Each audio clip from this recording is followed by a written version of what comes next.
अध्यात्म का संबंध ही नहीं पता आपको किससे होता है। इसीलिए तो आप लोग क्या करते हो, जो बोलता है मैं तो ब्रह्मचारी हूँ, है ना, मैं तो नपुंसक हूँ, कहने का मतलब तो यही है उसका कि मेरा एक अंग काम ही नहीं कर रहा है कई सालों से। तो आप चल पड़े उसके पीछे कि बड़े आध्यात्मिक गुरुजी हैं ये, तो है ना, सारी चीज़ें आप पगला पगला गए, क्योंकि आपको पता ही नहीं कि अध्यात्म क्या है।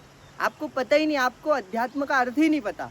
अध्यात्म का अर्थ होता है समझदारी से जीवन को जीना।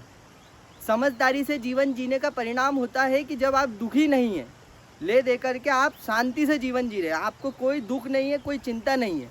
अध्यात्म का मतलब महिला मित्रों का ना होना या हस्त मैथुन करने का ना होना नहीं होता है।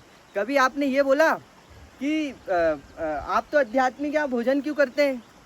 आप तो आध्यात्मिक हैं, आप सुनते क्यों हैं? आप तो आध्यात्मिक हैं, आप देखते क्यों हैं? आप तो आध्यात्मिक हैं, आप तो चलते क्यों हैं? क्यों भैया? आध्यात्मिक आदमी का पाँव सही काम करेगा, आध्यात्मिक इंसान के कान और आँखें और नाक सही काम करेगी, लेकिन कोई विशेष अंग है जो आध्यात्मिक आदमी के मतलब काम नहीं करते। क्या मूर्खतापूर्ण बात है ये, मतलब सोचने की बात है ये। तो महिला मित्र होना सहज बात है, जैसे पुरुष मित्र होते हैं। यदि आप महिलाओं से दूरी बना रहे हैं, यदि आप देख रहे हैं कि ये तो लड़की है और मैं आध्यात्मिक हूँ, मुझे इससे दूरी बना के रखना चाहिए, तो आप आध्यात्मिक नहीं, आप अश्लील हैं। आपकी बड़ी ही गंदी नज़र होती है। फिर एक तरह से आपके मन में सिर्फ काम वासना बैठी हुई है कि आप महिलाओं को इस नज़र से देख रहे हैं कि भाई इससे दूर रहो। जैसे मैं पुरुषों से बात कर रहा हूँ वैसे महिलाओं से भी कर रहा हूँ। और रही बात हस्त मैथुन की, तो किसी और को के जीवन में हस्तक्षेप करने से अच्छा है, और कोई हमारे जीवन में हस्तक्षेप करे व्यर्थ का, उससे अच्छा है कि मैं हस्त मैथुन कर लूँ। ठीक है, बहुत ही अच्छी बात है। अच्छा, अगर आपको बिना भोजन के पेट पे हाथ फेर के आपकी भूख मिटती होती तो आप फिरते ना, भोजन के पीछे थोड़ी भागते। तो उसी तरह यदि हस्त मैथुन करके कोई शरीर की वृत्ति शांत होती हो तो क्या दिक्कत है? मैं हस्त मैथुन करके अपना काम करते बनूंगा ना, मतलब मैं उससे भागूंगा क्यों? उसका जितना दमन करूंगा वो दमन फिर मेरी नज़रों में दिखेगा। शरीर है, शरीर की वृत्ति है। तुमने अगर भोजन नहीं किया तो तुम्हारी नज़रें जाएंगी जिधर खाना रखा है उधर। तो वैसे ही ये शरीर है, पुरुष का शरीर है, अगर इसके अंदर कोई वृत्ति है, यदि ये ठीक ठाक काम करता है और वो वृत्ति को यदि तुम शांत नहीं करोगे तो वो वृत्ति कहीं और से निकलने का प्रयास करेगी। अगर काम वासना को तुम उस अंग से नहीं निकालोगे जिस अंग से निकलने के लिए वो बनी है, तो वो काम वासना तुम्हारी नज़रों से निकलेगी, तुम्हारे कानों से वो सुनेगी। तुम काम वासना को केंद्र बना के ही किसी की बात सुन पाओगे फिर, क्योंकि वो केंद्र में काम वासना बैठी रहेगी, क्योंकि वो तो निकली नहीं, उसको रिलीज़ किया ही नहीं। वो जहाँ से उसको निकलना था वहाँ से जब नहीं निकलेगी तो आपके कर्मों से निकलेगी। फिर आप जो कर्म करेंगे उसके पीछे काम वासना बैठी होगी। जैसे कि जब कोई व्यक्ति कोई भी काम करता है, उनसे पूछो जिम क्यों जाते हो? गर्लफ्रेंड बनाने के लिए। गर्लफ्रेंड बन जाए, वो लड़की इंप्रेस हो जाए, वो मेरी क्रश इंप्रेस हो जाए। ये देखो, उनके वर्कआउट के पीछे काम वासना बैठी हुई है। तो उसी तरह से दमन का तो मैं बिल्कुल पक्षधर नहीं हूँ।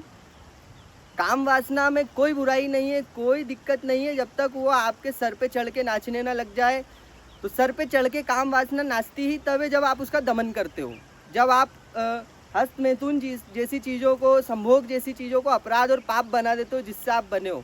आपके ग्रंथों में जब ये लिखा होता है, जबकि ग्रंथों में लिखा नहीं है, कुछ पाखंडी लोगों ने आप पर राज करने के लिए कुछ ऐसी बातें कही जो आप कभी कर ही नहीं सकते। उन्हें भी पता था तुम कभी नहीं कर सकते, ना वो कभी कर पाते हैं। वो छुप के अपने आश्रम में मुट्ठी मार के तुम्हें आके बोलते हैं कि हम तो बड़े ब्रह्मचारी हैं, तुम मान भी लेते हो। तुम कौन सा उसके घर में कैमरा लगाया तुमने कि वो क्या कर रहा है वहाँ पे? और जो सत्य बोल दे उससे तुम्हें समस्या हो जाती है। तो देखो, ऐसा है, मेरा जीवन तो खुला हुआ है, क्योंकि मेरे को किसी पे कोई डोमिनेंस नहीं जमानी, ना मेरे को किसी से दान दक्षिणा चाहिए, ना मुझे किसी से कोई मतलब। तो और ये बात किसी को हजम नहीं होती है और ना होगी। क्यों नहीं होगी? क्योंकि एक विचारधारा ऐसी, क्योंकि और लॉजिक किसी के पास नहीं होगा, इसका तर्क किसी के पास नहीं होगा, बस क्रोध आएगा, अंदर से क्रोध उठेगा कि ऐसा कैसे। मतलब एक व्यक्ति ज्ञानी भी हो सकता है और एक व्यक्ति आध्यात्मिक भी हो सकता है और अपने आप को ऐसा साधारण जीवन वाला भी बताता है और ऊपर से वो ये सब भी करता है। मतलब क्योंकि तुम इसका ठेका लेना चाहते हो कि मतलब जो सांसारिक आदमी उसको ये बात हजम क्यों नहीं होती है, क्योंकि वो ये देखता है कि जो साधु है, साधु को ऐसा जीवन जीना चाहिए एकदम निष्क्रिय, बिल्कुल वो कच्ची रोटी सुखा सुखा के खा रहा है, कपड़े भी नहीं पहनता है, कहीं बेचारा गुफा में मच्छरों के बीच रह रहा है, तो हम उसको साधु मानेंगे। क्योंकि अगर वो भी हमारे वाली सुख सुविधाएं ले रहा है, जो हमको जीवन में सहज आनंद नेचर से मिला हो, प्रकृति से सहज आनंद जो मिला है, यदि वो भी वो ले लेगा तो फिर हमारे पास बचा क्या? हम तो नंगे कंगाल हो गए, ना हम ज्ञानी, ना हम कुछ। और वो बोल रहा है वो ज्ञानी भी और वो प्रकृति में आनंद से भी रहता है। तो हम इस बात को हजम नहीं कर पाते, जलन होती है, अंदर से जलन होती है। इसलिए हम नहीं मानना चाहते कि नहीं, या तो तुम त्याग करो, और त्याग भी कौन सा? व्यर्थ क्या त्याग? जो तुम्हारे हिसाब से त्याग है। जो चीज़ें त्यागना चाहिए वो तुम नहीं त्यागते हो।